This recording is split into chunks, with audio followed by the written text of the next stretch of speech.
إن الحمد لله نحمده ونستعينه ونستغفره ونعوذ بالله من شرور أنفسنا ومن سيئات أعمالنا من يهده الله فلا مضل له ومن يضلل فلا هادي له وأشهد أن لا إله إلا الله وحده لا شريك له وأشهد أن محمدا عبده ورسوله أما بعد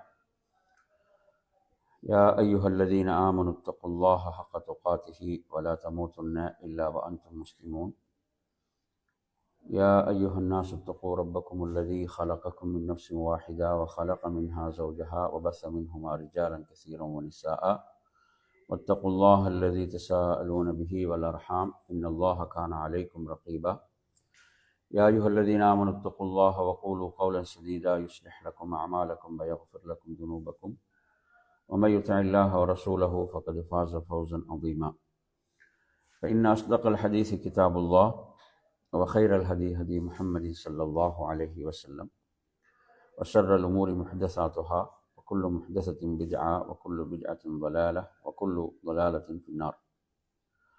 அன்பிற்குரிய சத்தம் டிஸ்டர்பான கதை மூடிடுங்க. அன்பிற்குரிய என் அருமை சகோதரர்களே, அஸ்ஸலாமு அலைக்கும் வரஹ்மத்துல்லாஹி வபரகாத்துஹு.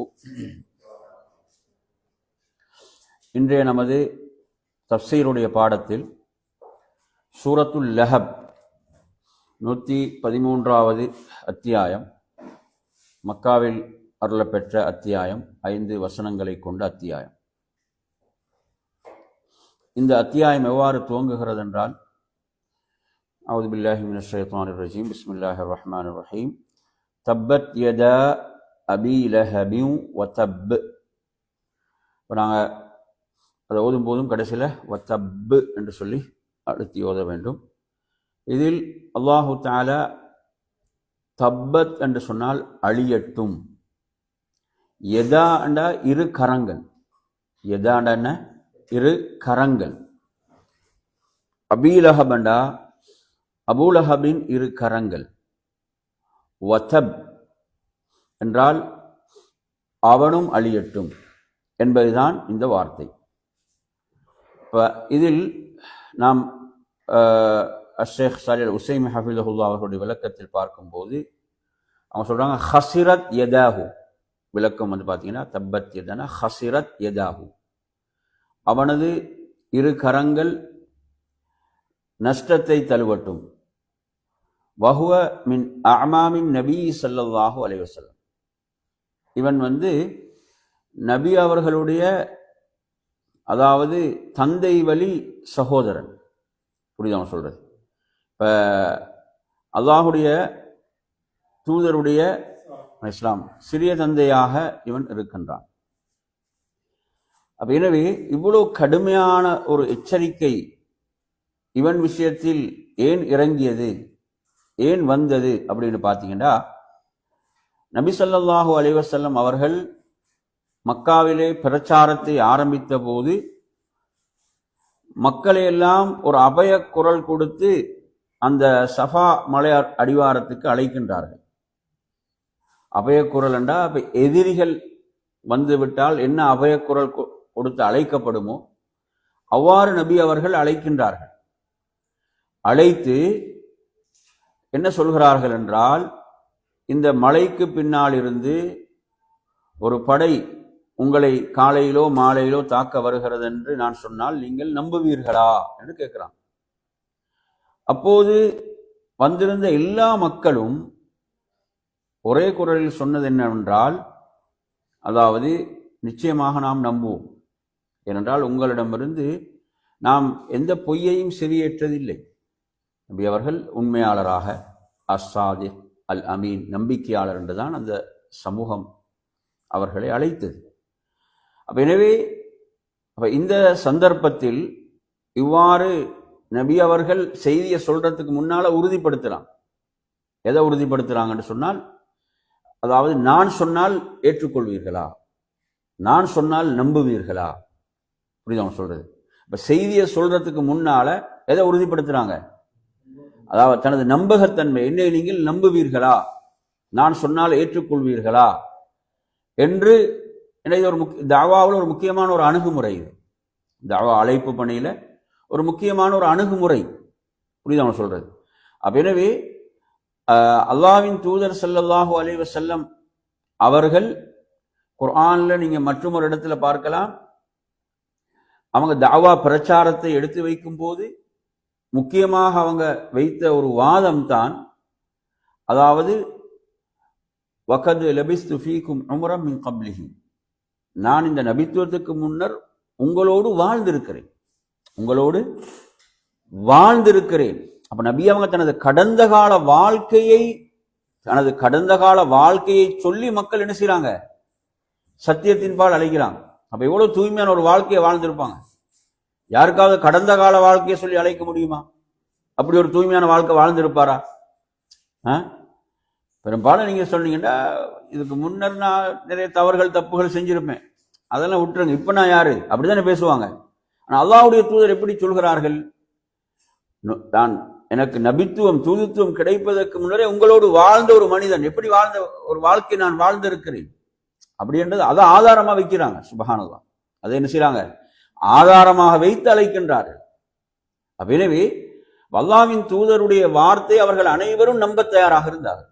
அல்லாஹ்வுடைய தூதர் சொன்னால் அது உண்மை, அது பொய் கிடையாது என்று உறுதியாக அவர்கள் அனைவரும் நம்ப தயாராக இருந்தார்கள். புரியுதா சொல்றது? நீங்க குர்ஆன்ல நீங்க நிறைய எடுத்து பார்க்கலாம், நபிமார்கள் சொல்வார்கள், இன்னி லக்கும் ரசூலுன் அமீன். எப்படி சொல்லுவாங்க? இன்னி லக்கும் ரசூலுன் அமீன். அந்த வார்த்தை நீங்க எங்க பார்க்கலாம்னு சொன்னா, எந்த அத்தியாயத்துல இஸ்லாம் அது திரும்ப திரும்ப எந்த அத்தியாயத்தில் வருகிறது அப்படின்னு பாத்தீங்கன்னு சொன்னா, இன்னி லக்கும் ரசூலுன் அமீன், சூரத்து ஷுஅரா நீங்க எடுத்து படிங்க. அது சூரத்து ஷுஅரா. சூரத்து ஷுஅராவை நீங்க எடுத்தீங்கன்னா, நபி நூஹ் அலைஹிஸ்ஸலாம் சொல்றார், இன்னி லக்கும் ரசூலுன் அமீன், நிச்சயமா நான் உங்களுக்கு நம்பிக்கைக்குரிய ஒரு தூதர். புரியுதா? 107வது வசனம். அதே அத்தியாயத்துல நீங்க பாத்தீங்கன்னு சொன்னா 125வது வசனத்துல நீங்க பார்க்கலாம், 125வது வசனத்தில் நீங்கள் பார்க்கலாம். ஹூத் அலைஹிஸ்ஸலாம் சொல்றார், இன்னி லக்கும் ரசூலுன் அமீன், நிச்சயமாக நான் உங்களுக்கு நம்பிக்கைக்குரிய ஒரு தூதர் என்று சொல்கிறார். இன்னி லக்கும் ரசூலுன் அமீன். அப்படி திரும்ப திரும்ப நீங்க பாத்தீங்கன்னு சொன்னா அதே அத்தியாயத்துல, அதாவது 5 இடங்கள்ல வருது, 5 நபிமார்கள் தங்களுடைய சமுதாயத்திலும் சொல்கிறார்கள், நான் உங்களுக்கு ஒரு நம்பிக்கைக்குரிய தூதர். எனவே அல்லாஹு தஆலா தூதர்களாக யாரை தேர்வு செய்தான்? அப்ப யாரை தேர்வு செய்தான்? நம்பிக்கையாளர்களை, உண்மையாளர்களைத்தான் தேர்வு செய்தான். அப்ப நபி ஸல்லல்லாஹு அலைஹி வஸல்லம் அவர்களும் என்ன செய்யறாங்க, முதல்ல எதை உறுதிப்படுத்துறாங்கன்னா, நான் சொன்னால் நீங்கள் நம்புவீர்களா, நான் சொன்னால் நீங்கள் நம்ப தயாரா என்பதைத்தான் முதல்ல அதை உறுதிப்படுத்துறான்.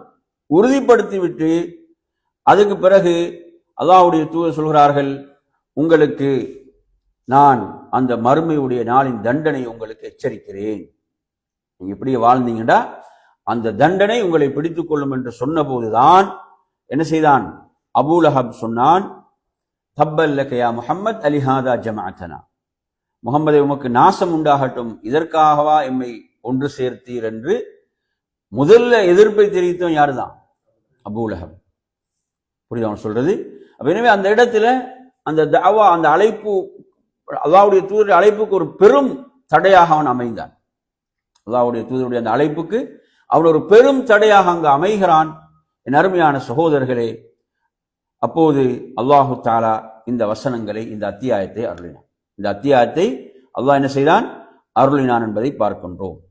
அன்பிற்குரிய அருமையான சகோதரர்களே, அப்ப நாம் இங்கு பார்க்கின்ற போது குர்ஆன்ல இவ்வாறு அந்த புனை பேரை கொண்டு அழைக்கப்பட்ட ஒரே ஒருவன் யாருதான்? அபூ லஹப் தான். குர்ஆன் முழுக்க எடுத்து படிச்சு பார்த்தீங்கன்னா என்னது, அபூ லஹப், லஹபின் தந்தை அப்படி என்று அழைக்கப்பட்ட ஒருவன் யார் மட்டும்தான்? அபூ லஹப் மட்டும்தான் என்பதை நாம் புரிந்து கொள்ள வேண்டும். அதாவது இவனது பேரை நாம் எடுத்து பார்ப்போமாக இருந்தால், இவனது பேர் அப்துல் உஸ்ஸா. என்ன பேர்? அப்துல் உஸ்ஸா என்பதுதான் இவனது பேர். அப்துல் உஸ்ஸா இப்னு அப்துல் முத்தலிப். உஸ்ஸாவின் அடிமை. உஸ்ஸா என்பது என்னங்க? சிலையாக அங்கு இருந்தது. எனவே அந்த பெயரை கொண்டு இங்கு அவன் அழைக்கப்படவில்லை. அதே போன்று எடுத்தீங்கன்னு சொன்னா, அதாவது அவனது புனைப்பெயரை எடுத்தாலும் அவனது புனைப்பெயர் என்ன அப்படி பார்த்தீங்கன்னா அபு உத்பா என்பது அவனது புனைப்பெயராக இருந்து கொண்டிருக்கிறது. அந்த பெயர் கொண்டும் அவன் அழைக்கப்படவில்லை. இதிலே அவன் எப்படி இங்கு சொல்லப்படுகிறது என்றால் தப்பத் யதா அபி லஹப், அபூ லஹப் என்பதுதான் இங்கு என்ன செய்யப்படுகிறது. ஏன் அவ்வாறு அங்கு சொல்லப்பட்டது என்று சொன்னால், அவன் அங்கு அறிமுகமாக இருந்தது அவ்வாறு தான். அந்த மக்களுக்கு அவன் எப்படிதான் அறிமுகம், அபூ லஹப் என்பது என்றுதான் அவன் அறிமுகம் என்ற அடிப்படையில் தான் இவ்வாறு என்ன செய்யப்படுகிறது, பயன்படுத்தப்படுகிறது. அதே போன்று நீங்க எடுத்தீங்கன்னு சொன்னா, ஏன் இந்த பெயர் கொண்டு இவன் அழைக்கப்பட்டான் என்றால் இவனது முகம் இலங்கி கொண்டிருந்தது. இப்ப நீங்க அதிலே பாருங்க, பின்னாடி சேஸ்லா நாரன் ஜாத்த லஹப், தப்பத் யதா அபி லஹப் பொருத்தமா இல்லையா, லஹப். அதே போன்று சேஸ்லா நாரன் ஜாத்த லஹப், அங்கும் லஹப் வருகிறது. எனவே அங்கு வந்து பாத்தீங்கன்னு சொன்னா, அப்ப சேஸ்லாண்டா மிக விரைவில் நுழைவான், சேர்வான். நாரன் என்றா என்ன, அந்த நரகத்தில் நெருப்பில். ஜாத்த லஹப் என்று சொன்னால் அது கொழுந்து விட்டு எரியக்கூடியது. நெருப்பு என்ன செய்யும், எரியும் போது என்ன செய்யும், அதனுடைய பிரகாசம் வெளிப்படுமா இல்லையா. அந்த அடிப்படையில் அந்த வார்த்தையுடைய பொருத்தத்தை நீங்க பார்க்கலாம்.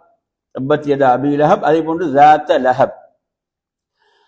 அப்ப எனவே நறுமையான சகோதரர்களே, இவன் வந்து நீங்க எடுத்து பார்த்தீங்கன்னு சொன்னா, இவனுடைய பிரச்சாரம் எந்த அளவுக்கு என்றால், அல்லாஹ்வுடைய தூதருக்கு எதிராக நபி ஸல்லல்லாஹு அலைஹி வஸல்லம் அவர்கள் மக்களை சத்தியத்தின் பால் அழைக்கும் போதெல்லாம், இப்ப மக்காவில் வந்து நபி அவங்க பிரச்சாரம் செய்கின்ற போதெல்லாம் அந்த பிரச்சாரத்துக்கு எதிராக இவன் செயல்பட்டான் என்பதற்கு செய்திகள் இருக்கின்றன. நீங்க லா இலாஹ இல்லல்லாஹ், வணக்கத்துக்குரிய நான் அல்லாஹ்வை தவிர வேறு யாரும் இல்லை என்று நபி அவங்க சொல்லுவாங்க. இதை நீங்கள் சொல்லுங்கள், நீங்கள் வெற்றி பெறுவீர்கள் என்று சொன்னால் இவன் வந்து என்ன செய்வான், நபி அவங்களுக்கு எதிராக இதை ஏற்றுக்கொள்ளாதீர்கள் என்று பிரச்சாரம் செய்வான். எனவே நறுமையான சகோதரர்களே, அதனுடைய அடுத்த வசனம் என்ன, மா அக்னா அன்ஹு மாலுஹு வமா கசப். புரியுது அவன் சொல்றது. இப்ப மாலுஹு என்ன, அவனது செல்வம். மாலண்டா செல்வம், மாலுஹு அவனது செல்வம். அடுத்து நீங்க எடுத்தீங்கன்னா வமா கசப், இப்ப கசப் என்று சொல்லும் போது சம்பாதித்தவைகள். வமா கசப்னா அவன் சம்பாதித்தவைகள். புரியுது அவன் சொல்றது. கசபண்டா சம்பாதித்தல். கசப சம்பாதித்தான். வமா கசப், அவன் அந்த சம்பாதித்தவைகளும் என்ன செய்யவில்லை, அவனுக்கு என்ன செய்யாது, ஒரு பயனும் அளிக்காது. மா அக்னா அன்ஹு மாலுஹு வமா கசப், அவனுடைய செல்வமும் அவன் சேகரித்து வைத்திருப்பவர்களும் அவனுக்கு ஒரு பயனும் அளிக்காது என்று ரப்புல் ஆலமீன் சொல்கிறான். எனவே நறுமையான சகோதரர்களே, இதை நீங்க எடுத்தீங்கன்னு சொன்னா வதப் என்று வருதுதானே, தப்பத் யதா அபி லஹபின் வதப். வதப்புக்கு ஷேக் அவங்க விளக்கம் சொல்லும் போது சொல்றாங்க லம் யர்பஹ், லம் யர்பஹ் என்றா என்ன செய்யல, அவன் லாபம் பெறவில்லை. ரிபஹ் என்ன, லாபம். ரிபஹ் என்ன, லாபம். அப்ப அவன் நஷ்டமடைந்து விட்டான். அவன் என்ன செய்து விட்டான், நஷ்டமடைந்து விட்டான். அப்ப லம் யர்பஹ் என்ற ஒரு விளக்கத்தை சொல்றார். அதே போன்று ஒமா கசப் என்று சொன்னால் இதில் வந்து கஸ்புஹு அவன் சம்பாதித்தது என்றால் வலதுஹு அவனது பிள்ளை. பிள்ளை புரியுது, பிள்ளை என்பதும் யாருடைய சம்பாத்தியத்தில் உள்ளது, அந்த தந்தையுடைய சம்பாத்தியத்திலே உள்ளது என்பதை நாம் புரிந்து கொள்ள வேண்டும். ரசூலுல்லாஹ் ஒரு ஹதீஸை சொல்லும் போது சொல்றாங்க, உனது செல்வமும் நீயும் யாருதான், உனது தந்தைக்குரியவர்கள் தான் என்ற ஹதீஸ்களை எல்லாம் பார்க்கிறோம். எனவே ஏன் இந்த வசனம் இறங்கியது, மா அக்னா அன்ஹு மாலுஹு வமா கஸப் என்பது ஏன் இறங்கியது? அல்லாஹு தஆலா இவ்வாறு இறக்கிய போது, தப்பத் யதா அபீ லஹபின் வதப் என்று அல்லாஹ் அருளிய போது அவன் வந்து என்ன சொல்கிறான் என்று சொன்னால், இந்த முஹம்மது சொல்வது உண்மையாக இருந்தால் நான் நாளை மறுமையில் எனது இந்த செல்வத்தை விட்டு எனது செல்வத்தின் மூலம் எனது பிள்ளைகளின் மூலம் நான் என்ன செய்வேன், என்னை காத்துக்கொள்வேன் என்று சொல்லும் போதுதான் அல்லாஹு தஆலா சொல்கிறான், அவனது செல்வம் அவன் சம்பாதித்தவைகள் அவனுக்கு என்ன செய்யாது, எந்த பயனும் அளிக்காது. புரியுது அவன் சொல்றது. எனவே ஒரு மனிதன் அல்லாஹ்வுக்கு அடிபணிந்து வாழும் போது இதெல்லாம் பயனளிக்கும். இதெல்லாம் பயனளிக்கும், அவனது செல்வம் பயனளிக்கும், அவனது பிள்ளைகள் பயனளிக்கும், அவன் அல்லாஹ்வுக்கு கட்டுப்பட்டு வாழும் போது. ஒருவன் அல்லாஹ்வுடைய கட்டளைகளை மீறி வாழும் போது இது எதுவும் என்ன செய்யாது, பயனளிக்காது. இது எதுவும் பயனளிக்காது. புரியுதா சொல்றது? இதை வைத்து நான் காத்துக்கொள்வேன் என்றால் நிச்சயமாக இவைகள் எதுவும் பயனளிக்க மாட்டாது என்பதை நாங்கள் புரிந்து கொள்ள வேண்டும். எனவே நாங்கள் தொழுகைக்கு பிறகு ஓதக்கூடிய துவா என்ன துவா? சலாம் கொடுத்த போ அல்லாஹும்ம லா மானிய லிமா அதைத வலா முஅதிய லிமா மனஅத வலா யன்ஃபஉ ذல் ஜத்தி மின்கல் ஜத். புரியுதா சொல்றது? அப்ப எனவே வலா யன்ஃபஉ ذல் ஜத்தி மின்கல் ஜத், அப்போ உன்னை விட்டு விட்டு என்ன செய்யாது, எதுவும் எந்த முயற்சியும் எதுவும் என்ன செய்ய போறது இல்லை, பயனளிக்க போவது கிடையாது, எதுவும் பயனளிக்காது. அல்லாஹ்வுடைய அருள் இருந்தால்தான் இவைகள் எல்லாம் என்ன செய்யும், பயனளிக்கும். எனவே நறுமையான சகோதரர்களே, ஒருவன் தனது செல்வத்தை வைத்து தனது பிள்ளைகளை வைத்து அவன் இந்த உலகத்தில் வேண்டுமென்றால் என்ன செய்யலாம், அவன் தன்னை காத்துக்கொள்ள முடியும். புரியுதா? ஆனால் படைத்த ரப்புல் ஆலமீன் அவனை தண்டிக்க நாடிவிட்டால் எதுவும் என்ன செய்யாது, பயனளிக்காது. அப்படிதான். இப்ப காரூன் எங்க அழிக்கப்பட்டான்? காரூன் அவன் இடத்துல தான் அழிக்கப்பட்டான். காரூன் அழிக்கப்பட்டது எங்கதான்? அவனுடைய அவ்வளோ படைபலங்களுக்கு முன்னாலதான் அழிக்கப்படுகிறான். அவைகள் எதுவும் என்ன செய்யல, அங்கு பயனளிச்சுதா? அல்லாஹ்வுடைய தண்டனை வந்த போது எதுவும் என்ன செய்யல, பயனளிக்கவில்லை. ஃபிரௌன் தனது படையோடு தான் செல்கிறான். அங்கு அழிவு வந்த போது என்ன செய்யல, அது பயனளிக்கவில்லை. எனவே நறுமையான சகோதரர்களை, அல்லாஹ்வுடைய ஆற்றலை நாம் புரிந்து கொள்ள வேண்டும். அல்லாஹ்வுடைய ஆற்றலை நாம் புரிந்து கொள்ள வேண்டும். எனவே அவனது செல்வமோ அவனது பிள்ளைகளோ அவனுக்கு எந்த பயனும் அளிக்காது என்று ரப்புல் ஆலமீன் சொல்கிறான். அல்லாஹ்வுக்கு எதிராக ஒருவன் செயல்படுகின்ற போது இதுதான் என்ன செய்யும், முடிவாக இருக்கும். அடுத்து நாங்க இந்த அத்தியாயத்தில் மிக முக்கியமாக சொல்லக்கூடிய ஒரு விஷயம் என்ன, மிக முக்கியமாக இந்த அத்தியாயம் தொடர்பாக நாங்கள் சொல்லக்கூடிய ஒரு விஷயம், அதாவது திருக்குர்ஆன் இறைவேதம் என்பதற்கு மிகப்பெரிய சான்று இந்த அத்தியாயத்தில் இருக்கிறது. அதை எதை நாங்க சொல்லுவோம், அவன் இஸ்லாத்தை ஏற்றுக்கொள்ளல, அப்படித்தானே? இது தஅவாவுடைய ஆரம்பத்திலே இறங்குது. இது எங்க இறங்குது? நபியாவுடைய பிரச்சாரத்துடைய ஆரம்பத்திலே அருளப்பெற்ற அத்தியாயம் இந்த அத்தியாயம். உண்மையில நீங்க எடுத்தீங்கன்னா குர்ஆன் இறை வேதம் என்பதற்கு மிக பெரும் சான்று. அதாவது இவன் இஸ்லாத்தை ஏற்றுக்கொள்ள மாட்டான் என்பது அல்லாஹ்வுடைய தூதருக்கு தெரியுமா? அப்ப யாருக்கு தெரியும்? அல்லாஹ்வுக்கு தான் தெரியும். அல்லாஹ்வுக்கு தான் தெரியும். ஏனென்றால் நாங்க பார்க்கிறோம், பெரும் பெரும் எதிரிகள் எத்தனையோ பேர் இஸ்லாத்தை ஏற்றுக்கொண்டிருக்கிறார்கள். பெரும் பெரும் எதிரிகள் எத்தனையோ பேர் என்ன செய்திருக்கிறாங்க, இஸ்லாத்தை பிறகு ஏற்றுக்கொண்டவர்கள் இருக்கிறார்கள். இவன் அதாவது போலியாக கூட இவன் இஸ்லாத்தை ஏற்றுக்கொண்டிருந்தார், உண்மையாக அல்ல. ஏன்னா போலியாக கூட இஸ்லாத்தை ஏற்றுக்கொண்டு இருந்தாங்களா? இல்ல, முனாஃபிக்குகள், நயவஞ்சகர்கள். இவன் இப்படி போலியாக கூட இஸ்லாத்தை ஏற்றுக்கொண்டிருந்தால் என்ன செய்திருக்கலாம் சொல்லுங்க? இந்த இந்த இந்த அத்தியாயத்தை பொய்ப்பித்து இருக்கலாம். ஒரு குர்ஆன் ஒரு அத்தியாயம் பொய்ப்பிக்கப்படுமாக இருந்தால் செய்யும், மொத்த குர்ஆனும் பொய்ப்பிக்கப்பட்டு விடும். புரியுது அவங்க சொல்றது? எனவே குர்ஆன் இறைவேதம் என்பதற்குரிய மிகப்பெரிய சான்று. அவன் பொய்யாக கூட இஸ்லாத்தை ஏற்றுக்கொள்ள, அவன் பொய்யாக கூட என்ன செய்யல, இஸ்லாத்தை அவன் ஏற்றுக்கொள்ளவில்லை. இப்ப நாங்க இதுல பார்க்கிறோம், அல்லாஹ்வுடைய தூதரின் குடும்பமாக இருந்தும் கூட அல்லாஹ்வுடைய மார்க்கத்துக்கு எதிராக வரும் போது அங்கு குடும்ப செல்வாக்கு எதுவும் அல்லாஹ்விடத்தில் என்ன செய்யாது, பயனளிக்காது. புரியுது அவன் சொல்றது? அல்லாஹ்வுடைய மார்க்கத்துக்கு எதிராக யார் வந்தாலும் சரி, அல்லாஹ்வுடைய மார்க்கத்துக்கு எதிராக யார் வந்தாலும் அவர்களுக்கு கடுமையான தண்டனை இருக்கிறது. அவங்களோட முடிவு பயங்கரமாக இருக்கும், அவங்க தௌபா செய்யவில்லை என்றால். எனவே இவனுக்கு தௌபாவுடைய வாயிலும் என்ன செய்யப்பட்டு விட்டது, அடைக்கப்பட. அவ்வளவு என்ன செய்கிறான், அதாவது உண்மையில நீங்க எடுத்தீங்கன்னா, எனது குடும்பத்துல எனது சகோதரனுடைய மகன் தன்னை நபி என்று சொல்கிறார். எனது சகோதரனுடைய மகன் என்ன செய்கிறாரு, தன்னை இறை தூதர் என்று சொல்கிறார். மக்கள் எல்லாம் அவரை உண்மையாளர் என்று ஏற்றுக்கொள்ளும் போது அவன் எவ்வளவு சந்தோஷப்படுறீங்க, அவன் எவ்வளவு மகிழ்ச்சி அடைந்திருக்கணும். எமது குடும்பத்தை சேர்ந்த ஒருவர். ஆனால் சுப்ஹானல்லாஹ் பாத்தீங்கன்னா என்ன செய்யறான், அவன் எதிராக. குர்ஆன்ல கூட நீங்க பார்க்கலாம், ஒரு இடத்துல குர்ஆன்ல ஒரு வசனம் அல்லாஹ்வுடைய தூதரே எப்படி சொல்கிறார்கள் என்று சொன்னால், அதாவது குல்லா அஸ்அலுக்கும் அலைஹி அஜ்ரன் இல்லல் மவத்தத ஃபில் குர்பா என்று ஒரு வசனம். நபியே நீங்க சொல்லுங்க, நான் உங்களிடம் எந்த கூலியையும் கேட்கல, இல்லல் மவத்தத ஃபில் குர்பா, என்ன இந்த உறவு, எமது குடும்பத்தை சேர்ந்த ஒருவர் நான் இவனுக்கு உதவி செய்ய வேண்டும் என்பதைத்தான் உங்களிடம் கேட்கிறேன். உங்கள்ட்ட நான் எதையும் எந்த கூலியும் உங்கள்ட்ட கேட்கல, எந்த பணத்தையும் கேட்கல.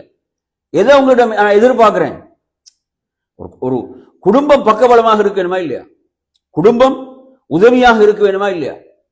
சத்தியத்தை கொண்டு வந்திருக்கிறார். அப்ப குடும்பம் அவங்க ரசூலுல்லாஹ் அதை தான் எதிர்பார்க்கிறாங்க. குடும்பம் என்ற வகையில் நீங்க என்ன செய்யுங்க, உதவியாக இருங்கன்றதை எதிர்பார்க்கிறாங்க. எனவே நறுமையான சகோதரர்களே, அதை கூட அவர்கள் செய்யவில்லை. குறைஞ்சது ஆதரவு தான் அளிக்கல, எதிராக கூட செயல்படாமல் இருந்திருக்கலாம் தானே.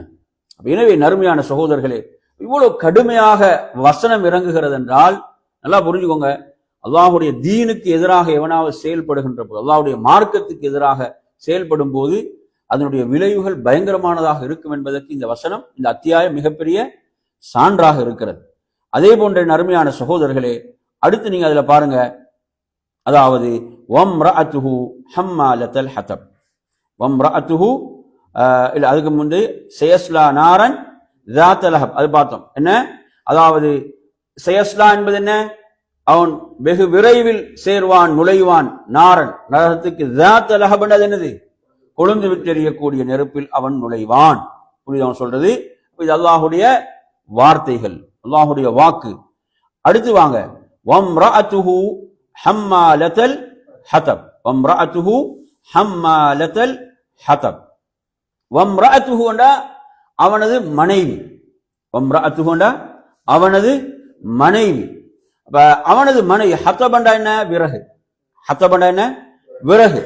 ஹம்மாலத்துன்னு சொன்னால் என்ன செய்யக்கூடிய? சுமப்பது. விளங்கிச்சா? அப்ப விறகு சுமக்கும் அவனுடைய மனைவியோ. அப்ப இந்த இடத்துல நாங்க பார்க்கிறோம், அல்லாஹு தஆலா எப்படி சொல்கிறான் என்று சொன்னால் அவனது மனைவி என்று சொல்கிறான். இதுல ஒரு சட்டம் இருக்குது. என்ன சட்டம் இருக்குதுன்னு சொன்னா, அதாவது முஸ்லிம் அல்லாதவர்களுடைய திருமண ஒப்பந்தத்தையும் அல்லாஹ் ஏற்றுக்கொள்கிறான். முஸ்லிம் அல்லாதவர்களுடைய திருமண ஒப்பந்தத்தையும் அல்லாஹ் என்ன செய்கிறான்?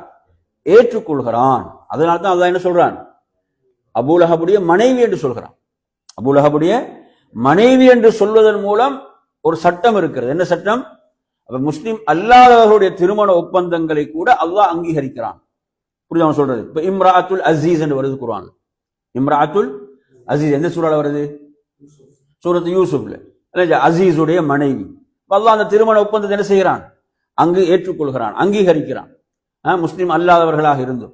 எனவே நறுமையான சகோதரர்களே, அதனாலதான் நீங்க என்ன புரிஞ்சுக்கொள்ளணும்னு கேட்டீங்கன்னா, இப்ப ரசூலுல்லாஹ்வுடைய காலத்துல யாராவது இஸ்லாத்துக்கு வரும்போது, உதாரணமா கணவன் மனைவி இஸ்லாத்துக்கு வராங்கன்னு வைங்களே, ரசூலுல்லாஹ் அவங்களுக்கு திருமண ஒப்பந்தம் செய்து வைக்கல. என்ன செய்யல? அவர்களுக்கு திருமண ஒப்பந்தம் செய்து வைக்கவில்லை. அதே திருமண ஒப்பந்தம் என்ன செஞ்சாங்க? ரசூலுல்லாஹ் அங்கீகரித்தார்கள், ஏற்றுக்கொண்டார்கள். புரியுது அவங்க சொல்றது? எனவே அதற்கு பிறகு அவங்க இஸ்லாத்துக்கு வந்த பிறகு திருமணம் முடிப்பதாக இருந்தால் அந்த திருமணம் எப்படிதான் நடக்கும்? இஸ்லாமிய முறைப்படி நடக்கும். எப்படி நடக்கும்? இஸ்லாம் எப்படி சொல்கிறதோ அப்படி என்ன செய்யும்? அது நடக்கும் என்பதையும் நாம் என்ன செய்ய வேண்டும்? இங்கு புரிந்து கொள்ள வேண்டும். அப்ப இந்த ஒரு சட்டமும் இதிலே இருக்கிறது என்பதை நாம் புரிந்து கொள்ள வேண்டும். எனவே நறுமையான சகோதரர்களே, இப்ப இந்த உம்மு ஜமீல் என்பது அபூலஹபுடைய மனைவியின் பேர். பாருங்க, அவர் விளக்கத்தை சொல்லும் போது சொல்றார், ஹிய உம்மு ஜமீல். அவங்க யாரு? அதாவது உம்மு ஜமீல் அவங்க அவள் அழகாக இருந்த காரணத்தால் இவ்வாறு அழைக்கப்பட்டாள். இல்லைங்களா? அழகிய தாய் என்று இவள் என்ன செய்யப்பட்டால்?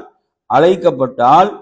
ஆனாலும் என் அருமை சகோதரர்களே, அந்த அழகு என்ன செய்யல? எந்த பயனும் அளிக்கவில்லை. எந்த பயனும் அளிக்கவில்லை. எனவே அல்லாஹுடைய மார்க்கத்துக்கு எதிராக, அல்லாஹுடைய தூதருக்கு எதிராக மிக கடுமையாக அவள் செயல்பட்டாள். அபூலஹபுக்கு அதில் என்ன செய்தாள்? சற்றும் சளைக்காமல் அந்த அநியாயங்களுக்கு உதவி புரியக்கூடியவளாக அவள் இருந்தாள். எனவே அல்லாஹு தஆலா அதில் அடுத்த வசனத்தில் இதுல பாத்தீங்கன்னு சொன்னா, இவ்வாறு விறகுகளை சுமந்து வருவது சம்பந்தமான விளக்கங்களை பார்க்கின்ற போது, அதாவது முட்கள், அல்லாஹுடைய தூதர் பயணிக்கக்கூடிய பாதைகள்ல என்ன செய்வாள்? முட்களை போடக்கூடியவளாக இருந்தால், அதன் மூலம் அல்லாஹுடைய தூதரை துன்புறுத்தக்கூடியவளாக இருந்தால், அப்படி என்ற செய்தி தப்சீர் இப்னு ஜரீர்ல வருகிறது. அதே போன்று இமாம் பைஹகியுடைய தலாயிலுன் நுபுவா என்ற நூல்ல வருகிறது. இப்னு அப்பாஸ் ரலியல்லாஹு அன்ஹு அவர்கள் இதை என்ன செய்யறாங்க, இதை சொல்றாங்க. இது தொடர்பான நிறைய கூற்றுக்கள் இருக்குன்னு இது கொஞ்சம் ஆதாரபூர்வமானதாக இந்த கூற்று எடுக்கிறான். எப்படி என்றால், அல்லாஹ்வுடைய தூதர் பயணிக்கக்கூடிய பாதைகள்ல முட்களை போட்டு அல்லாஹ்வுடைய தூதரை துன்புறுத்துவது. இப்ப இதுல நீங்க பாத்தீங்கன்னா மதீனாவுல ஒரு வரலாறு நடந்ததாக யாரு பாடுவார்னா நாகூர் ஹனீஃபா ஒரு பாட்டு பாடுவார், கேட்டீங்களா? அதிகாலை நேரம் சுபஹுக்கு பின்பே அண்ணல் நபி வரும்போது இன்னல் செய்தால் ஒரு மாது என்று சொல்லி ஒரு பாட்டு இருக்குதானே. அதில் இப்ப நபி அவர்கள் பயணிக்கும் போது ஒரு பெண் என்ன செய்வாள், முட்களை போடுவாள். அதுக்கப்புறம் ஒரு நாள் முட்களை போடல, அவள் நோயுற்று இருக்கிறாள். நபி அவங்க போய் என்ன செய்யறாங்க, அந்த பெண்ணுடைய நலம் விசாரிக்கிறாங்க. அதுக்கு பிறகு அந்த பெண் இஸ்லாத்தை ஏற்றுக்கொண்டாங்கன்ற வரலாறு ஆதாரபூர்வமானது கிடையாது. அது என்ன, அது ஒரு ஆதாரபூர்வமான வரலாறு அல்ல. இது மக்கால் நடக்கக்கூடிய நிகழ்வு. இந்த நிகழ்வு இருக்குதே, அபூலஹபுடைய மனைவி அல்லாஹ்வுடைய தூதருக்கு அவங்க பயணிக்கக்கூடிய பாதையில இவ்வாறு முட்களை போடுவது என்பது எங்க நிகழுது? மக்காவில். இது மக்கால். அது என்னது, மதீனாவில் நிகழ்ந்த அப்பானாலும் அதுக்கு என்னது, அது ஒரு ஆதாரபூர்வமான செய்தி அல்ல என்பதை புரிந்து கொள்ள வேண்டும். நபி அவங்களோட அன்பு அதை விட மேலாக இருக்கு. நபி அவங்க தன்னை எதிர்த்தவங்களை எல்லாம் என்ன செஞ்சாங்க, மிகவும் அரவணைத்தார்கள், அன்பு கொண்டாங்க என்பது நிறைய செய்தி இருக்கிறது. சரி, அடுத்ததாக என் அருமையான சகோதரர்களே, இதுல பாத்தீங்கன்னு சொன்னா இறுதியான அந்த வசனத்தை பாருங்க. ஃபி ஜீதிஹா ஹப்லும் மின் மஸத். இப்ப ஹம்மாலத்துல் ஹதபுக்கு நிறைய விளக்கம் இருக்குது. விறகு சுமப்போல், அதுக்கு அறிஞர்கள் பலவிதமான விளக்கங்களை சொல்றாங்க. கொண்டு அவள் கோல் சொல்லி திரியவளாக இருந்தாள் என்ற ஒரு விளக்கம், நபியை பற்றி எல்லாம் இவ்வாறு தேவையற்ற விடயங்களை பேசி திரிந்தது என்ற காரணங்கள் எல்லாம், அப்படியான விளக்கங்களை சொல்லுவாங்க. அடுத்து ஃபி ஜீதிஹா ஹப்லும் மின் மஸத் சொல்றது. அப்ப இதுல பாத்தீங்கன்னா ஹபுல் என்றா கயிறு, ஹபுல் என்ன, கயிறு. ஃபி ஜீதிஹான அவளது களத்தில், ஃபி உனுகிஹா அதுல பாத்தீங்கன்னு சொன்னா அவர் விளக்கத்துல சொல்லும் போது என்ன சொல்றாங்கன்னா ஃபி உனுகிஹா அவளது கழுத்தில். அந்த முறுக்கேறிய என்னது, அந்த கயிறு, அந்த ஃபி ஜீதிஹான அவளது கழுத்தில், ஃபி உனுகிஹா. எனவே இவ்வாறான ஒரு கயிறு என்ன செய்து, அவளுடைய கழுத்தில் முறுக்கேறிய ஒரு கயிறு தான், அதனால் சுருக்கிடப்பட்டு அவளும் அழிந்து விடுவாள் என்பது இதனுடைய விளக்கமாக இருக்கிறது. எனவே அருமையான சகோதரர்களே, இதற்கு விளக்கம் சொல்லும் போது சிலர்கள் சொல்கிறார்கள், அவளது கழுத்தில் ஒரு மாலை இருந்தது, பெருமதியான ஒரு மாலை. அந்த மாலை என்ன சொல்ற, இந்த மாலையை நான் விற்றாவது என்ன செய்வேன், அல்லாஹ்வுடைய தூதர் முகமதுக்கு எதிராக நான் செயல்படுவேன் என்ற மாதிரியான வார்த்தைகளை சொன்னால் அதனால் இவ்வாறு சொல்லப்படுகிறது என்ற விளக்கங்கள் எல்லாம் இதிலே சொல்லப்படுகிறது. எனவே அருமையான சகோதரர்களே, இதுதான் இந்த அத்தியாயம். இப்ப இந்த அத்தியாயத்தை பொறுத்தவரையில் இது நமக்கு சொல்லித்தருகின்ற பாடம் என்னவென்று சொன்னால், அதாவது அல்லாஹ்வுடைய தீனுக்கு, மார்க்கத்துக்கு எதிராக செயல்படக்கூடியவர்கள், அது நபிமார்களுடைய குடும்பத்தவர்களாக இருந்தாலும் என்ன செய்யப்பட்டாங்க, அவர்கள் கடுமையாக பிடிக்கப்பட்டாங்க என்பதற்கு இது ஒரு பெரும் சான்றாக இருக்கிறது. எனவே படைத்த ரப்பிடத்தில் சிறப்பு யாருக்குத்தான், அல்லாஹ்வுடைய மார்க்கத்தின்படி செயல்படக்கூடியவர்களுக்குத்தான். எனவே நறுமையான சகோதரர்கள், அல்லாஹ்வுடைய தூதருடைய குடும்பத்துல நபி அவங்களுக்கு உதவியாக இருந்தவங்க இருக்கிறாங்க. ஹம்சா ரலியல்லாஹு அன்ஹு அல்லாஹ்வுடைய தூதருக்கு மிகவும் உதவியாக இருந்தாங்க இல்லையா, பக்கபலமாக இருந்தாங்க. அப்பாஸ் ரலியல்லாஹு அன்ஹு அவங்களுடைய தந்தையுடைய சகோதரர், அவரும் உதவியாக இருந்தார். அதே போன்று அபூ தாலிப் இஸ்லாத்தை ஏற்றுக்கொள்ளாவிட்டாலும் என்ன செய்தார், உதவியாக இருந்தார். ஆனா அபூலஹப் கடுமையாக எதிர்த்தான், அபூலஹப் கடுமையாக எதிர்த்தான் என்பதை நாம் புரிந்து கொள்ள வேண்டும். சரி, அடுத்ததாக என் அருமையான சகோதரர்களே, சூரத்துல் இஹ்லாஸ் என்ன அத்தியாயம், சூரத்துல் இஹ்லாஸ் அத்தியாயம். இந்த அத்தியாயத்தை பொறுத்தவரையில் இது 4 வசனங்களை கொண்ட மக்காவில் அருளப்பெற்ற அத்தியாயம். குல் ஹுவல்லாஹு அஹத், நபியை நீங்கள் சொல்லுங்கள், அல்லாஹ் ஒருவன் தான், அல்லாஹ் ஒருவன் தான். ஹுவல்லாஹு அஹத் என்பதை அழுத்தி சொல்லுமாறு அல்லாஹ் கட்டளை பிறப்பிக்கின்றான். எனவே என் அருமையான சகோதரர்களே, அல்லாஹ் ஒருவன் அப்படி என்றால் அல்லாஹ்வோடு நாங்கள் யாரையும் என்ன செய்யக்கூடாது, கூட்டு சேர்க்கக்கூடாது. அல்லாஹ் ஒருவன், அல்லாஹ் தனித்தவன் என்றால் இதை உண்மையில் விளங்கிய ஒருவன் அல்லாஹ்வோடு யாரையும் கூட்டு சேர்ப்பானா? ஒரு நாளும் கூட்டு சேர்க்க மாட்டான். அல்லாஹ்வுடைய திருநாமங்களை சிலவங்க மரணம் விட்டு எல்லாம் ஓதி வராங்க, அஹத் எல்லாம் ஓதுறாங்க. அஹத் என்றா என்ன அர்த்தம்? அவன் தனித்தவன், ஒருவன் என்றால் அவனோடு நீ யாரையும் என்ன செய்யக்கூடாது, கூட்டு சேர்க்க கூடாது. அதே போன்ற நறுமையான சகோதரர்களே, அடுத்து நீங்க பாத்தீங்கன்னு சொன்னா அல்லாஹு சமத், அல்லாஹு சமத், அல்லாஹ் எந்த தேவையும் அற்றவன்.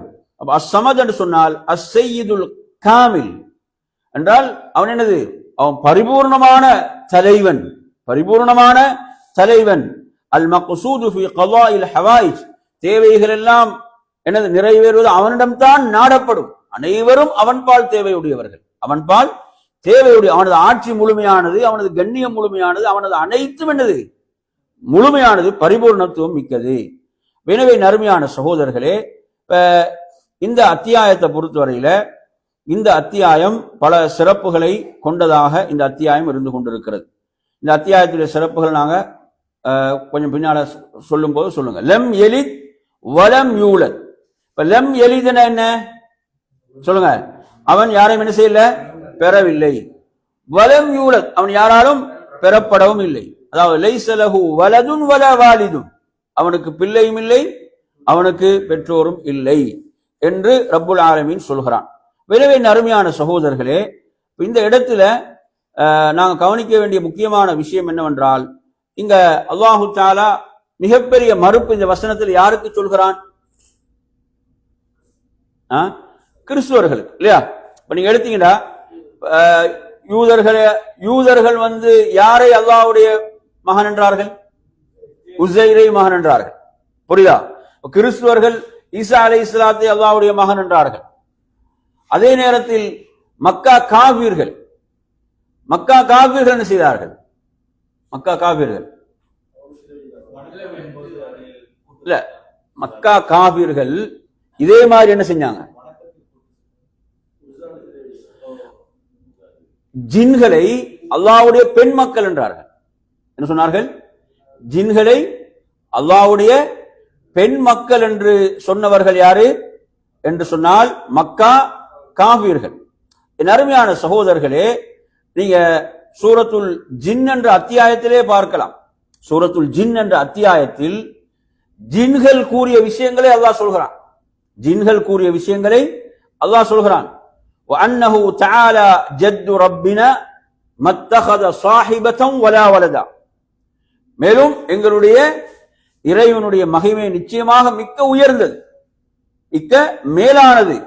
அவன் எவரையும் தன் மனைவியாகவோ தன் மகனாகவோ எடுத்துக்கொள்ளவில்லை என்று ஜின்களே கூறியது என்பதை நாம் என்ன செய்கிறோம்? சூரத்துல் ஜின்லே நீங்க பார்க்கலாம். சூரத்துல் ஜின்னுடைய ஆரம்பத்திலே வருகிறது. என் அருமையான சகோதரர்களே, நாளை மறுமையில அல்லாஹ் மலக்குகளிடம் கேட்பான். மலக்குகளிடம் இவர்கள் உங்களைத்தானா வணங்கினார்கள் என்று கேட்கும் போது மலக்கள் சொல்வார்கள், பல் கானு யஅ்புதூனல் ஜின், அவர்கள் யாரை வணங்கினார்கள்? அவர்கள் ஜின்களை வணங்கினார்கள், அவர்கள் ஜின்களை வணங்கினார்கள் என்று மலக்குகளை சொல்வார்கள் என்று அல்லாஹ் குர்ஆன்ல குறிப்பிடுகிறான்.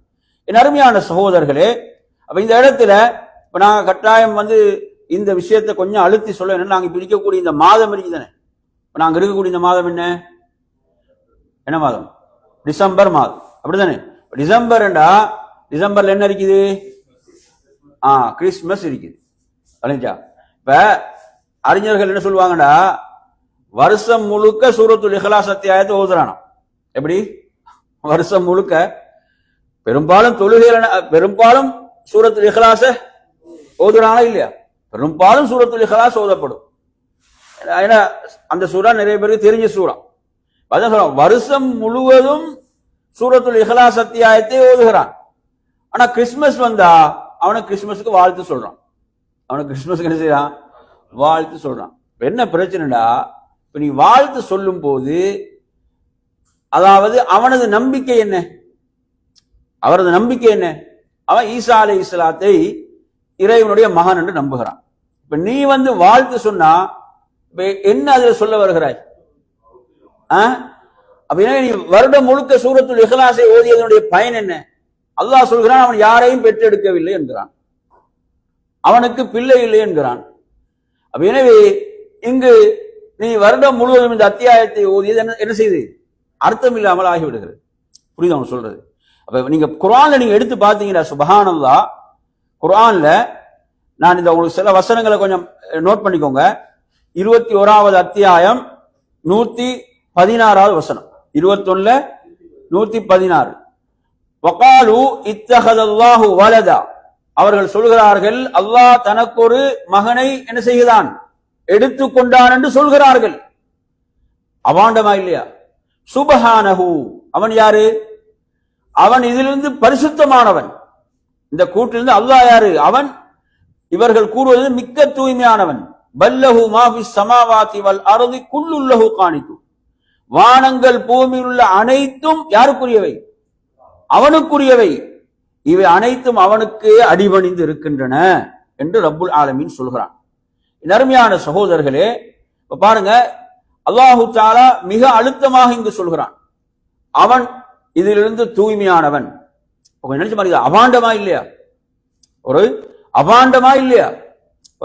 அல்லாஹுக்கு நாங்க உதாரணம் கற்பிப்பதில்லை. வலில்லாஹில் மஸலுல் ஆலா. உதாரணத்தை வைத்துக் கொள்ளுங்களேன். ஒருத்தன் என்ன செய்யறான், அவர் மன்னனாக ஆட்சியாளனாக இருக்கிறான், சபையில இருக்கிறான், அவனது அமைச்சர்களோடு இருக்கிறான். ஒரு பெண் யாரோ ஒரு பெண் ஒரு குழந்தையை தூக்கி கொண்டு வந்து சொல்கிறாள், இந்த குழந்தைக்கு நீதான் தந்தை என்று சொன்னால் எப்படி இருக்கும் சொல்லுங்க? இந்த குழந்தைக்கு நீதான் தந்தை என்று சொன்னால் அவனது மானம் என்ன ஆகும்? அப்படித்தானே? நீங்க குர்ஆன்ல நீங்க எடுத்து படிச்சு இந்த குர்ஆனாக இருக்கலாம், ஹதீஸாக இருக்கலாம், குழந்தை பேசிய அந்த ஹதீஸ் செய்திகளை எடுத்து படிச்சு பாருங்க. குழந்தைகள் பேசிய அந்த இடங்கள் எல்லாம் அவங்களோட மானம் பாதுகாக்கப்படுகின்ற இடங்கள் தான். இப்ப ஜுரைஜ் உடைய விஷயத்துல ஒரு குழந்தை பேசுகிறது. ஏன்னா அந்த கை குழந்தை பேசியதனுடைய நோக்கம் என்ன சொல்லுங்க? அதாவது ஜுரைஜுடைய மானம் அங்கு பாதுகாக்கப்பட வேண்டும். ஒரு பெண் ஒரு குழந்தையை பெற்றெடுத்து கொண்டு இந்த குழந்தைக்கு நீதான் தந்தை, ஜுரைஜ் தான் தந்தை என்று சொல்கிறாள். எனவே ஜுரைஜ் ஒரு பெரும் வணக்கசாலி, ஒரு பெரும் வணக்கசாலி. அவர் அல்லாஹுடைய உதவியால் 2 ரக்காத் தொழுது என்ன செய்கிறார், அந்த குழந்தையுடைய வயிற்றிலே குத்துகிறார். அந்த குழந்தை பேசுகிறது. அல்லாஹ் அந்த குழந்தையை பேச வைக்கிறான். கை குழந்தை பேசுகிறது, எனது தந்தை இந்த ஆட்டிடையன் தான், ஜுரைஜ் கிடையாது. அங்கு அல்லாஹ் பாதுகாக்கிறான். இது ஒரு சாதாரண விஷயம் கிடையாது. மனிதர்களுடைய விஷயத்திலே இது என்ன எவ்வளவு பாரதூரமானது. இப்ப படைத்த ரப்புடைய விஷயத்தில் இப்படி ஒன்றை சொல்வதாக இருந்தால், என் அருமை சகோதரர்களே, நீங்க சூரத்து மரியம் எடுத்து படிச்சு பார்த்தீங்கன்னா சுப்ஹானல்லாஹ், அல்லாஹு தஆலா சூரத்து மரியம்ல இதை சொல்கிறான். நிறைய பேருக்கு எங்களுக்கு இதனுடைய அந்த ஆபத்து என்ன செய்து, இதனுடைய பேராபத்து புரிவதில்லை. அல்லாஹு தஆலா சூரத்து மரியம்ல சொல்லும் போது சொல்கிறான், தகாது சமாவாத் வல் அர்த், அதாவது வானங்கள் பூமி எல்லாம் என்ன செய்ய பார்க்கின்றன, வெடித்து சிதற பார்க்கின்றன. தகாது சமாவாத்து யதஃபத்தர்ன மின்ஹு வதன்ஷக்குல் அர்து வதஹிருல் ஜிபாலு ஹத்தா, மலைகள் பூமிகள் அதே போன்று வானங்கள் எல்லாம் வெடித்து சிதற பார்க்கின்றன. என்ன எதற்காக? என் அருமையான சகோதரர்களே, என்ன வார்த்தை என்று சொன்னால், அந்த அவுலிர் ரஹ்மானி வலதா, அவர்கள் சொல்கிறார்கள் ரஹ்மான் தனக்கு ஒரு பிள்ளையை எடுத்துக்கொண்டான், ரஹ்மான் தனக்கு ஒரு பிள்ளையை எடுத்துக்கொண்டான் என்று இவங்க சொல்லக்கூடிய இந்த கூற்றுக்காக இந்த வானங்கள் பூமிகள் வெடித்து சிதற பார்க்கின்றன, மலைகள் உட்பட. வமா யன்பகில் ரஹ்மான், ரஹ்மானுக்கு ஒரு பிள்ளை எடுத்துக்கொள்ள வேண்டிய எந்த தேவையும் கிடையாது, அவனுக்கு எந்த அவசியமும் கிடையாது என்று ரப்புல் ஆலமீன் இங்கு சொல்கிறான். நறுமையான இன்குல்லு மன் ஃபிஸ் ஸமாவாதி வல் அர்தி இல்லா அத்திர் ரஹ்மானி அப்தா, வானங்கள் பூமியில் அனைத்தும் நாளை மறுமையில் அந்த ரஹ்மானுக்கு முன்னால் அடிமைகளாகத்தான் நிற்க வேண்டும், அடிமைகளாகத்தான் நிற்பார்கள் என்று ரப்புல் ஆலமீன் சொல்கிறான். நறுமையான சகோதரர்களே, அதே போன்று நீங்கள் பார்க்கலாம், அல்லாஹு தஆலா சொல்லுமாறு சொல்கிறான், மத்தஹதல்லாஹ், இந்த இடத்துல மத்தஹதல்லாஹு மின் வலத், அல்லாஹ் தனக்கு ஒரு பிள்ளையை எடுத்துக்கொள்ளவில்லை என்பதை சொல்கிறான். 23:91. ஏன் குர்ஆன்ல திரும்ப திரும்ப இது சொல்லப்படுகிறது என்றால், என் அருமை சகோதரர்களே, இது சாதாரண விஷயம் அல்ல. வலம் யத்தஹித் வலதன் வலம் யகுல் லஹு ஷரீக்கும் ஃபில் முல்க், அவன் தனக்கு ஒரு பிள்ளை எடுத்துக்கொள்ளவில்லை, ஆட்சியில் அவனுக்கு கூட்டாக அவன் யாரையும் எடுத்துக்கொள்ளவில்லை என்று ரப்புல் ஆலமீன் 25வது அத்தியாயம் 2வது வசனத்திலே சொல்கிறான். அதே போன்று என் அருமை சகோதரர்களே, அதே போன்று நீங்கள் பார்க்கலாம், லவ் அராதல்லாஹு அன் யத்தஹித வலதன், அல்லாஹு தஆலா தனக்கு ஒரு பிள்ளை எடுத்துக்கொள்ள நாடி இருந்தால் அவன் என்ன செஞ்சிருப்பான், வலதன் லஸ்தஃபா மிம்மா யஹ்லுகு மா யஷா, அவன் படைத்துள்ளவற்றிலிருந்து தான் விரும்பியவரை தேர்ந்தெடுத்துக் கொண்டிருப்பான். இதிலிருந்து அவன் தூய்மையானவன். சுப்ஹானஹு ஹுவல்லாஹுல் வாஹிதுல் கஹ்ஹார் என்று ரப்புல் ஆலமீன் இங்கு சொல்றான். 39ல 4வது வசனத்தில் ரப்புல் ஆலமீன் இதை சொல்கிறான். அதே போன்று பாருங்க, அழகான ஒரு வாதம் முன்வைக்கப்படுகிறது. இது நீங்க 43வது அத்தியாயம் 81வது வசனத்துல பார்க்கலாம். குல் இன்கான லிர்ரஹ்மானி வலதுன் ஃபான அவ்வலுல் ஆபிதீன். என்ன நபிக்கு அல்லாஹ் சொல்லுமாறு சொல்கிறான், நபியை நீங்க சொல்லுங்க, ரஹ்மானுக்கு ஒரு பிள்ளை இருக்குமாக இருந்தால் அதை வணங்குவதில் நானே முதன்மையானவனாக இருந்திருப்பேன். பாருங்க, ஃபான அவ்வலுல் ஆபிதீன். அல்லாஹ்வுக்கு ஒரு மகன் இருக்கிறான் என்றால் அந்த மகனை முதல்ல வணங்கக்கூடிய யார் இருந்திருப்பேன்? நான் இருந்திருப்பேன் நபிக்கு சொல்லுமாறு சொல்கிறான். அப்ப எவ்வளவு பெரிய ஆதாரம்னு பாருங்க, சாதாரண விஷயம் அல்ல. அப்படி ஒன்று கிடையாது என்பதை அல்லாஹ் இந்த வாதத்தை வைத்து புரிய வைக்கிறான்.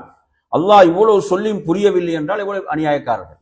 ரப்புல் ஆலமீன் அல்லாஹ் சொல்கிறான், தனக்கு ஒரு பிள்ளை அவன் எடுத்துக்கொள்ளவில்லை என்று இவ்வளவு சொன்ன பிறகும், இவ்வளவு சொல்லியும் என்ன செய்கிறார்கள்?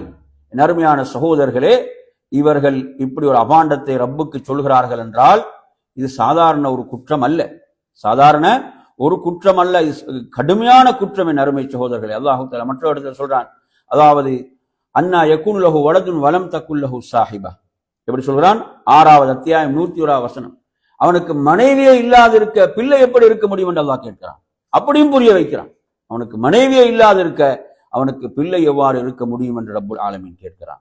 எனவே இவ்வாறு நீங்க குர்ஆன்ல எடுத்தீங்கன்னா நிறைய வசனங்கள், குர்ஆன்ல நிறைய வசனங்கள் இருக்கின்றன. திரும்ப திரும்ப அல்லாஹ் இதை சொல்கிறான் என்றால் இது மிக பெரும் ஒரு வழிகேடு. இதிலிருந்து நாம் நம்மை காத்துக்கொள்ள வேண்டும். அதனால்தான் அல்லாஹு தஆலா இந்த அத்தியாயத்திலும் மிக ரத்தின சுருக்கமாக இதை சொல்கிறான். ஹதீஸ்களை கூட நீங்க எடுத்து படிச்சு பார்த்தீங்கன்னா ஹதீஸ்கள்ல எவ்வாறு வருகிறது? புகாரில பாருங்க, 4482. கால் அல்லாஹ் சொல்கிறான், கذبني இப்னு ஆதம், ஆதமுடைய மகன் என்னை பொய்ப்பிக்கிறான். மனிதன்ல இருந்து யாரு தப்பிக்கல? சொல்லுங்க, படைத்த ரப்பே தப்பிக்கல. அப்படிதானே? மனிதன்ல இருந்து யார் தப்பிக்கல? படைத்த இறைவன் தப்பிக்கவில்லை. எப்படி அல்லாஹ் சொல்கிறான்? கذبني இப்னு ஆதம், மனிதன் ஆதமுடைய மகன் என்னை பொய்ப்பிக்கிறான். வலம் யகுல் லஹு ذلك, அதற்குரியவனாக இல்லை, நான் இல்லை. வஸதமனி, அவன் என்னை ஏசுகிறான், திட்டுகிறான், அதற்குரியவனாக நான் இல்லை. அம்மா தக்தீபுஹு இய்யாய, அதாவது அவன் என்னை பொய்ப்பிப்பது இருக்கிறதே, அந்த பொய்ப்பிக்கக்கூடிய விஷயம் என்ன தெரியுமா? அவனை மறுபடியும் நான் எழுப்ப மாட்டேன் என்று அவன் சொல்கிறான். மறுபடியும் நான் அவனை எழுப்ப மாட்டேன், அதற்கு சக்தியற்றவன் என்று சொல்கிறான். நிச்சயமாக நான் அவனை எழுப்புவேன். ஆரம்பத்தில் படைத்த மனிதனை திரும்ப படைக்க அவனுக்கு கஷ்டமா? திரும்ப எழுப்பது எனக்கு கஷ்டமா? எனவே மனிதன் சொல்கிறான், என்ன, நான் அவனை எழுப்புவேன் என்று சொல்றது யாரு? அல்லாஹ். உங்களை எழுப்புவேன் என்று சொல்றது யாரு? படைத்த இறைவன் சொல்கிறான். ஆனா மனிதன் சொல்றான், என்ன, எழுப்ப மாட்டா என்று சொல்கிறான். யாரை பொய்ப்பிக்கிறாங்க? அல்லாஹ்வை பொய்ப்பிக்கிறார்கள், அல்லாஹ்வுடைய வார்த்தையை பொய்க்கிறார். அதே போன்று அவர்கள் என்னை ஏசுவது திட்டுவது இருக்கிறதே, அதாவது லீ வலது, அவர்கள் சொல்கிறார்கள் எனக்கு ஒரு பிள்ளை இருப்பதாக சொல்கிறார்கள், எனக்கு ஒரு மகன் இருப்பதாக சொல்கிறார்கள்.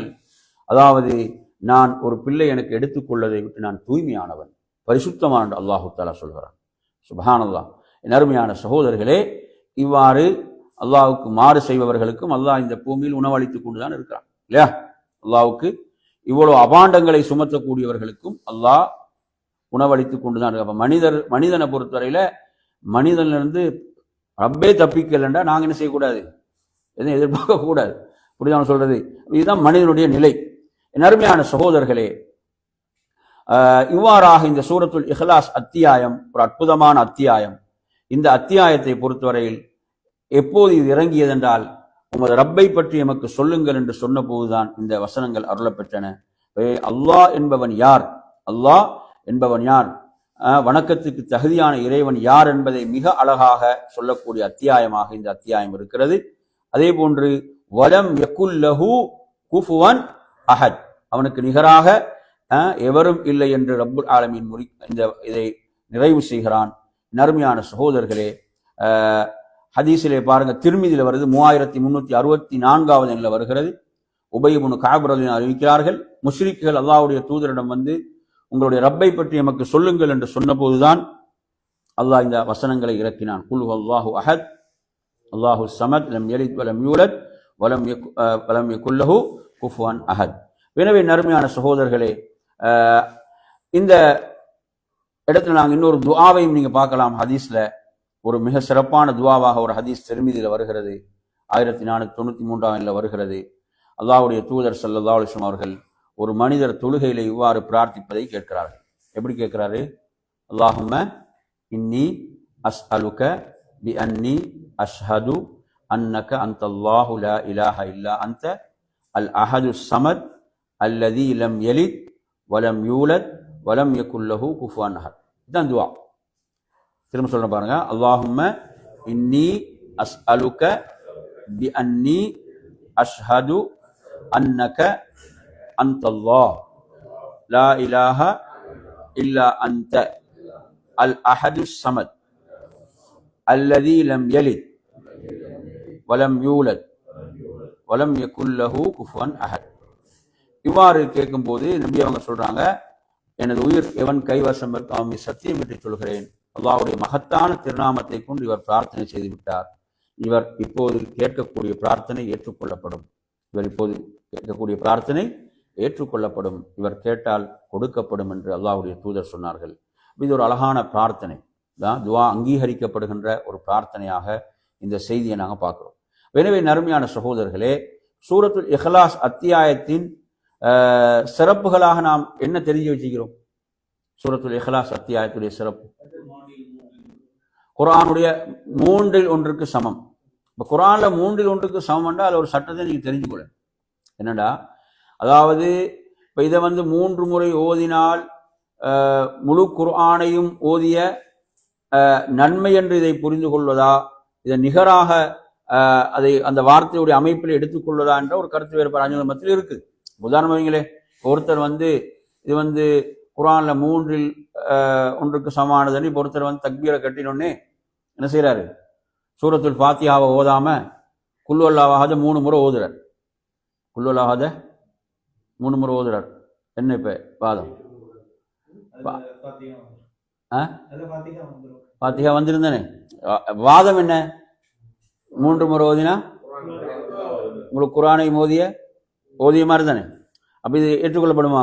ஏற்றுக்கொள்ளப்படாது. அப்படித்தானே. அப்ப இது அங்க புரிந்து கொள்ளக்கூடிய ஒரு அமைப்பு இருக்கிறது. இப்போ அமர் ரசூலுல்லாஹ் சொல்றாங்க, லா இலாஹ இல்லல்லாஹ் வஹ்தஹு லா ஷரீக லஹு லஹுல் முல்கு வல் ஹம்து வஹுவ அலா குல்லி ஷைஇன் கதீர் என்று நீங்க ஒரு முறை சொன்னா என்ன? ஒரு அடிமையை விடுதலை செய்த நன்மை என்ற ஹதீஸ் வருது.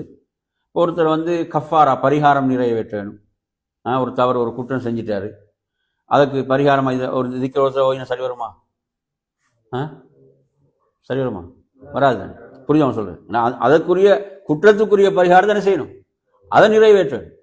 புரியுது சொல்றேன். அப்ப எனவே அந்த ஒரு விளக்கம் நாங்க இதுல பெற்றுக்கோம். அதே மாதிரி சூரத்துல் இஹ்லாஸுடைய சிறப்புக்குள்ள வேற என்ன சிறப்பு தெரியுமா உங்களுக்கு?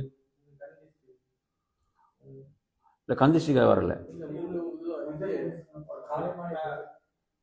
காலை மாலையில ஓதக்கூடிய ஹதீஸ்ல வருது. ஓகே, வேற வித்திரு தொழுகையில வருது ஹதீஸ். வேற உம்ரா தவாஃபுக்கு பிறகு 2 ரக்காத்துல ஓதுற. வேற ஃபஜ்ருடைய முன் சுன்னத், மக்ரிபுடைய பின் சுன்னத்துல வரும். வேற என்ன சிறப்புகள் இது சம்பந்தமான சிறப்புகள்ல?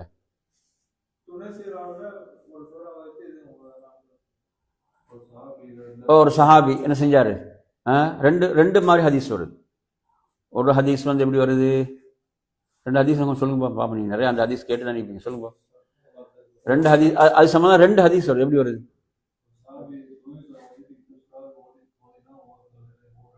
அதாவது ஒன்று ஒரு படை தளபதி செஞ்சார், இன்னொன்று குபா பள்ளியில் இமாமாக நியமிக்கப்பட்டார். அந்த ஹதீஸ்ல எடுத்தீங்கன்னா ஒன்று துணை சூறா ஓதுறதுக்கு முன்னால ஓதுறது, இன்னொரு ரிவாயத்துல மற்றவர் என்ன செய்யறார்? துணை சூறா ஓதியதுக்கு பின்னால ஓதுறது. 2 மாதிரியும் ஹதீஸ் வருது. அப்ப அதுல மிக முக்கியமான விஷயம், அவர் அந்த அல்லாஹ்வுடைய பண்புகள் அந்த சூறாவில் இருக்கிற காரணத்தால் நான் அதை நேசிக்கிறேன் என்று சொன்னார். அப்ப நபி அவங்க சொன்னாங்க, நீங்கள் அதை நேசித்து உங்களை சொர்க்கத்தில் நுழைவித்து விட்டது என்றும் வருகிறது, அது இறை நேசம் உங்களுக்கு கிடைத்து விட்டது என்றும் வருகிறது. அப்படி ஒரு சிறப்பு அதில் இருக்குது. இவ்வாறு பல சிறப்புகள் இந்த அத்தியாயங்களுக்கு இருக்கின்றன என்ற ஹதீஸ்களை நாங்கள் பார்க்கிறோம். எனவே நறுமையான சகோதரர்களே, அடுத்த சூரத்துல் இஹ்லாஸ் குர்ஆன்ல 1/3 என்பதற்கு அறிஞர்கள் சொல்லக்கூடிய மற்றொரு விளக்கம் தான் என்னவென்றால், அதாவது தௌஹீத் என்பதுதான் இந்த அத்தியாயம். தௌஹீதை தான் பேசுது. எனவே குர்ஆன்ல 1/3 என்ன செய்யுது? ஏகத்துவத்தை பேசுகிறது என்ற ஒரு விளக்கத்தையும் என்ன செய்வாங்க? இதுல குறிப்பிடுவார். சரி, எனவே நறுமையான சகோதரர்களே, இந்த இந்த தலைப்புல நாங்க பார்த்த விஷயங்கள்ல வலம் யகுல்லஹு குஃபுவன் அஹத் என்று சொன்னால் லா யுகாஃபிஹு அஹதுன் ஃபீ ذاتிஹி வலா ஃபீ அஸ்மாஇஹி வலா ஃபீ சிஃபாத்திஹி வலா ஃபீ அஃஆலிஹி தபாரக வ தஆலா. அதாவது அல்லாஹ்வுக்கு நிகராக அவனது தாத்தில், அவனது உள்ளமையிலோ, அவனது பெயர்களிலோ, அவனது பண்புகளிலோ, அவனது செயல்களிலோ அவனுக்கு நிகராக யாரும் இல்லை என்பது என்ற விளக்கத்தை இங்கு குறிப்பிடுகின்றார்.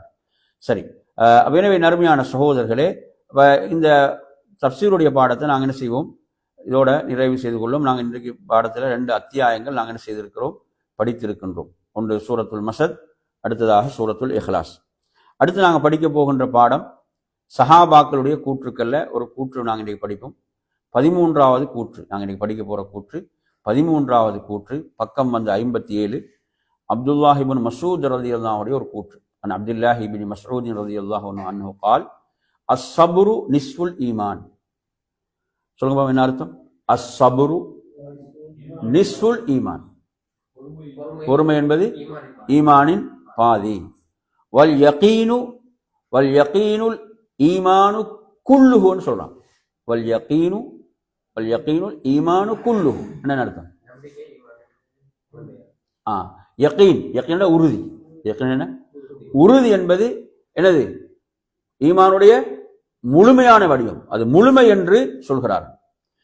இந்த கூற்றை பொறுத்தவரையில் தபரானில் வருகிறது, வைஸ்னாதுஹு ஸஹீஹ் என்று வரக்கூடிய கூற்று. இது வந்து ரசூலுல்லாஹ்வுடைய கூற்றல்ல, இது அப்துல்லாஹ் இப்னு மஸ்ஊதுடைய கூற்றாக வருகிறது. எனவே அப்துல்லாஹ் இப்னு மஸ்ஊத் ரலியல்லாஹு அன்ஹு பொறுத்தவரையில அவங்களோட தந்தையுடைய பேர் காஃபில் இப்னு காஃபில் ஹுதலி. அவங்க அந்த ஜுஹ்ரா கோத்திரத்தோட ஒப்பந்தம் செஞ்சிருந்தாங்க. அவரது புனை பேர் அபு அப்துர் ரஹ்மான். அவரது புனை பேர் என்ன? அபு அப்துர் ரஹ்மான். இவருடைய சிறப்பு பெயர்கள் என்ன? சாஹிபுன் நஅலைன் வஸ்ஸிவாக் வல் மித்ஹரா என்ற சிறப்பு பெயர் இவருக்கு உண்டு. சாஹிபுன் நஅலைன் என்ன அர்த்தம்? சாஹிபுன் நஅலைன் என்ன அர்த்தம்? 2 பாதணிகளுக்குரியவர், சாஹிபுன் நஅலைன். வஸ்ஸிவாக் என்றா பல் துலக்கக்கூடிய அந்த குச்சிக்கு அதற்குரியவர். வல் மித்ஹராண்டா அதுவும் சுத்தம் செய்யக்கூடிய அந்த சாதனம் தான். புரியுது அவங்க சொல்றது? எனவே இந்த சிறப்பு பெயர்கள் இவருக்கு ஏன் வந்துச்சுண்டா, இவங்க நபி அவங்களோட பாதணிகளை சுமப்பவர்களாக இருந்தாங்க. நபி அவங்களோட மிஸ்வாக்க, நபி அவங்களை உழு செய்வதற்கு தண்ணீரை, இதெல்லாம் நபி அவர்களுக்கு இவர்கள் சுமப்பவர்களாக இருந்த காரணத்தால், இந்த பணிவிடை செய்த காரணத்தால் இந்த சிறப்பு பெயர்கள் எல்லாம் இவர்களுக்கு உண்டு. இவங்க வந்து ஹிஜ்ரி 32 என்ன செய்யறாங்க? மதீனாவிலே இவர்கள் மரணிக்கின்றார்.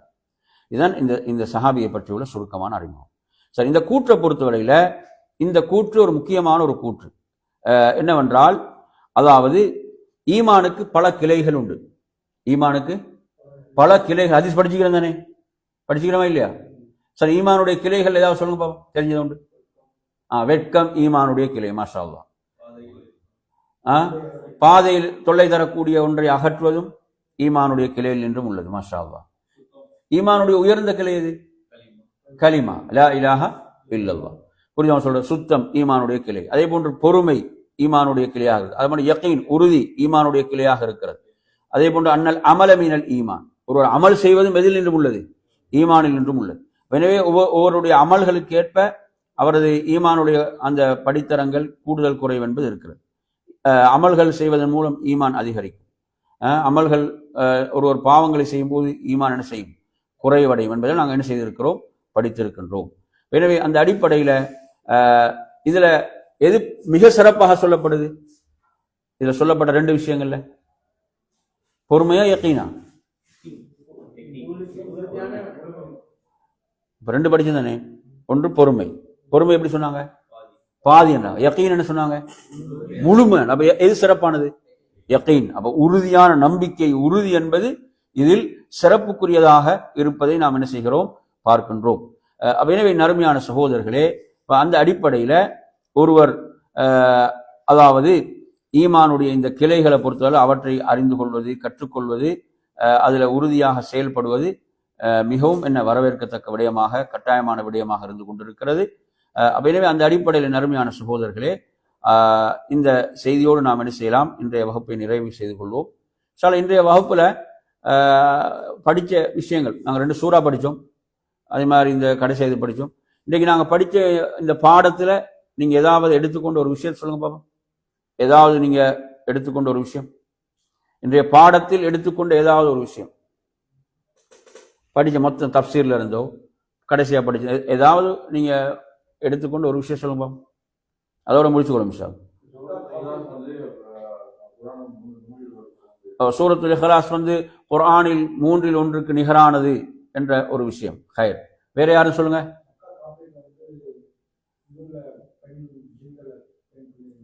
அதே போன்று மக்கா காஃபிர்கள், அதாவது ஜின்களை அல்லாஹுடைய பெண் மக்களாக என்ன செய்தார்கள், ஆக்கினாங்கன்ற ஒரு விஷயத்தை சொன்னோம். புரியுதா சொல்றது? கடுமையாக குர்ஆன்ல எச்சரிக்கப்பட்ட விடயம் என்பதை பார்த்தோம். சரி, வேறு படிச்ச விஷயம் சொல்லுங்க. இன்றைக்கு படிச்ச ஏதாவது ஒரு விஷயம் வேற. அதே போன்று அதில் நாங்கள் ஒரு சட்டம் படித்தோம். என்ன? அபூலஹபுடைய அவனது மனைவி என்று சொல்வதன் மூலம் என்ன சட்டம் படித்தோம்? அவருடைய அந்த திருமண ஒப்பந்தத்தை அல்லாஹ் என்ன செய்கிறான், அங்கீகரிக்கிறான், ஏற்றுக்கொள்கிறான் என்ற ஒரு சட்டத்தை படித்தோம். சரி, மாஷா அல்லாஹ். வேற படித்த விஷயங்கள்ல ஏதாவது ஒரு விஷயம் ஞாபகத்தை எடுத்து சொல்லுங்கப்பா. சொல்லப்படாத விஷயங்களை. யகீன், அதாவது ஈமானுடைய ஒரு முழு வடிவமாக யகீன், உறுதி. அந்த யகீன் என்பது எந்த அளவுக்கு அது ஹதீஸ்ல சொல்லப்படுது என்று சொன்னால், அதாவது ஆஃபியத் என்ற ஆரோக்கியம் ஈடேற்றத்துக்கு பிறகு யகீன் என்பது சிறப்புக்குரியதாக என்ன செய்து ஒரு ஹதீஸ் கூட வருவதை நாங்கள் பார்க்கிறோம். அவ்வாறு ரசூலுல்லாஹ் என்ன செஞ்சாங்க, சொன்னாங்கன்ற ஒரு விஷயம். அந்த ஹதீஸை பொறுத்தவரையில் எப்படி அந்த ஹதீஸ்னா பாருங்க. இன்னஹு லம் யுஅத அப்துன் ஷைஅன் பஅதல் யகீன் அஃதல மினல் ஆஃபியா வ இன்னா லனஸ்அலுல்லாஹல் யகீன வல் ஆஃபியா. புரியுதா சொல்றது? இது இன்னொரு ரிவாயத் பாருங்க. அபூபக்கர் சித்திக் ரலியல்லாஹு அன்ஹு மிம்பர்ல இருந்து உரை நிகழ்த்துறாங்க, நபி அவங்களுக்கு பிறகு, நபி அவங்களுடைய மரணத்துக்கு பிறகு. அப்படி அவங்க உரை நிகழ்த்தும் போது அழுகின்றார்கள். அப்படி நின்று கொண்டு என்ன செய்யறாங்க, அவங்க அழுகின்றார்கள். அழுது விட்டு அவங்க சொல்றாங்க, காம ரசூலுல்லாஹி ஸல்லல்லாஹு அலைஹி வஸல்லம் ஆமல் அவ்வலி அலல் மிம்பர். நபி அவங்க அந்த முதலாவது வருடம் மதீனாவுக்கு அந்த முதல் வருடம் ரசூலுல்லாஹ் மிம்பர்ல நின்று கொண்டு நபி அவர்கள் அழுதார்கள். அதே மாதிரி அவங்க அழுறாங்க, என்ன செய்றாங்க, நபி அவர்கள் அழுதார்கள். அழுது விட்டு நபி அவங்க இப்படி சொன்னாங்க. எப்படி சொன்னாங்க? சலுல்லாஹ அல் அஃவ வல் ஆஃபியத். 2 விஷயத்தை அல்லாஹ்ட்ட கேளுங்க. எது? மன்னிப்பையும் ஆரோக்கியத்தையும். மன்னிப்பையும் ஆரோக்கியத்தையும் கேளுங்க. فإن أحدا لم يعط بعد اليقين خيرا من العافية. பாருங்க, அதாவது யகீனுக்கு பிறகு, யகீனா உறுதியான நம்பிக்கை, உறுதியான ஈமான். யகீன் உறுதிக்கு பிறகு ஒரு மனிதனுக்கு வழங்கப்படுகின்ற மிகச்சிறந்த இதுதான் ஆஃபியத். எது? ஆஃபியத் என்று ரசூலுல்லாஹ் சொன்னாங்க என்ற செய்தி சொல்றாங்க. இந்த ஹதீஸின் படி பார்த்தீங்கன்னா, நாங்கள் அல்லாஹ்விடத்துல அல்லாஹும்ம இன்னி அஸ்அலுக்கல் அஃவ வல் ஆஃபியா என்பதை கேட்கிறோம். அல்லாஹும்ம இன்னி அஸ்அலுக்கல் அஃவ வல் ஆஃபியா. அதே போன்ற உறுதியான யகீன் நம்பிக்கையை நாம் அல்லாஹ்விடத்தில் கேட்க வேண்டும் என்பதை நாங்கள் இந்த செய்தியில் பார்க்கணும். சரி, அப்ப எனவே நறுமையான சகோதரர்களே, இன்றைய பாடத்தில் நாங்கள் பல விஷயங்களை கற்றுக்கொண்டோம். இன்றைய வகுப்பை நாம் இத்தோடு நிறைவு செய்து கொள்வோம். வாஹிரு தஅவானா அல்ஹம்துலில்லாஹி ரப்பில் ஆலமீன். அஸ்ஸலாமு அலைக்கும் வரஹ்மத்துல்லாஹி வபரகாத்துஹு. முக்கியமான